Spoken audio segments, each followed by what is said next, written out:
And joining me now is Democratic Senator Sherrod Brown of Ohio. He chairs the Senate Banking Committee, and he's co-author of the Fend Off Fentanyl Act. Senator Brown, welcome back to Beat the Press. Good to be back, John. Thank you. Let me start with, why do you think Ohio has become such a magnet for fentanyl overdose deaths?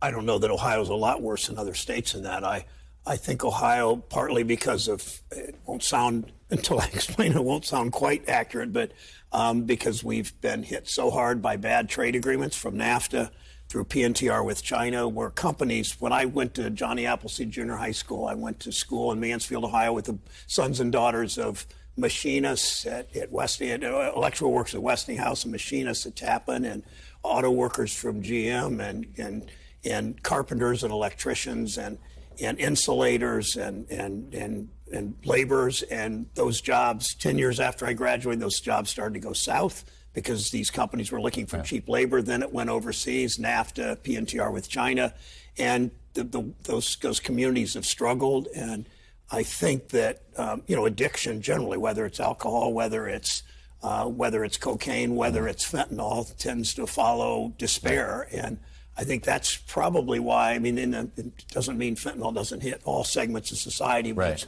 probably worse in those communities. So we have supply issues, we have demand issues. This Fend Off Fentanyl Act, you're trying to get at the money part of things and trying to get at the money laundering part of things.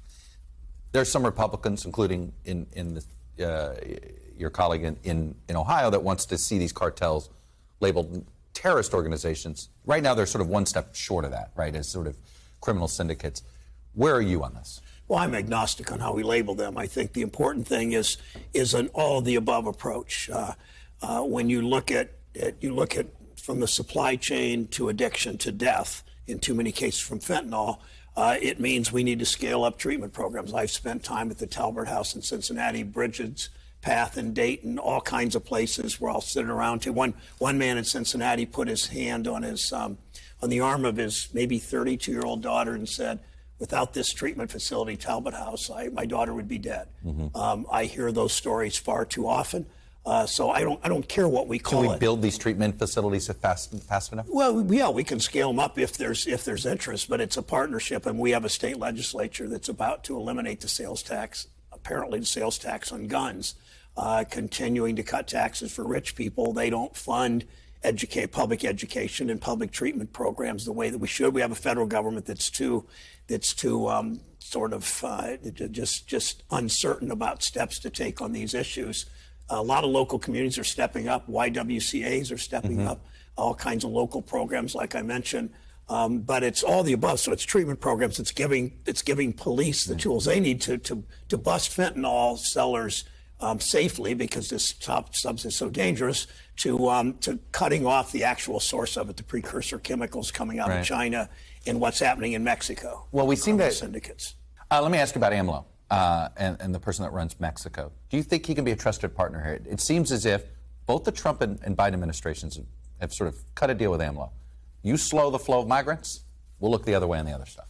And looking the other way has meant not going after these cartels. Well, it's not in the Mexican government's interest that these cartels thrive the way they do. These are highly... You say that. Do you sure he thinks that? Well, I'm not sure what he thinks, but I can't imagine by any measure of any quantifiable measure there that he can think this is good for his country. I mean, these are bloodthirsty people that'll do anything to make this kind of money. There's always deaths surrounding it. I don't even mean deaths of Americans and Mexicans that overdose. I mean deaths because you can't penetrate them. And we have people that know how to do that in this country. We have people that know how to do the sanctions. Civilized guy that understands power, but he understands that cooperation with us matters too. Do you think it's possible that at the border, at the ports of entry, we could use technology to inspect every single person and thing that came over in order to stop fentanyl? Or is that just I don't think nearly all. That's impossible. Yeah. First of all, it's probably impossible, and I would say presidents of both parties for years have failed at the border, have failed this whole issue of immigration and the border. So you can talk about all the technology, and I want the technology. I want our agents to have all the latest technology, not just our agents, but our police and Barberton, Ohio, and Norwood, Ohio, and Southern Ohio, to have the kind of technology that can protect their lives and help them ferret this stuff out better. But I think that not nearly all the fentanyl comes across the border. But we'll never be. That's why our bill that Scott and I worked on is so important, because it will really it will cut back on the production, because we can't stop it all from coming in, because it comes in a whole bunch of different ways. Right. Do you is there? If the fact that fentanyl comes in the country, does that mean we have an unsecure border, or can we have a secure border and still have a fentanyl problem? I think if we have a secure border, we need a secure border, and we need Congress to actually work together on that, and not just demagogue issue after issue. But even a secure border doesn't keep this stuff out. You've got to, nor will our sanctions mean none is produced. But you've got to, again, it's all the above. It's treatment. Yeah. It's police work. It's sanctions. It's border protection. It's all that. All right. Well, let me ask you this. It's been your entire adult lifetime and most of my entire lifetime, we have had a war on drugs. Drugs are winning. Yeah. I mean, is it simply that's just the way it is? It's always going to be whack-a-mole, and there's always going to be a new drug, and there's always going to be a new something that we have to go get?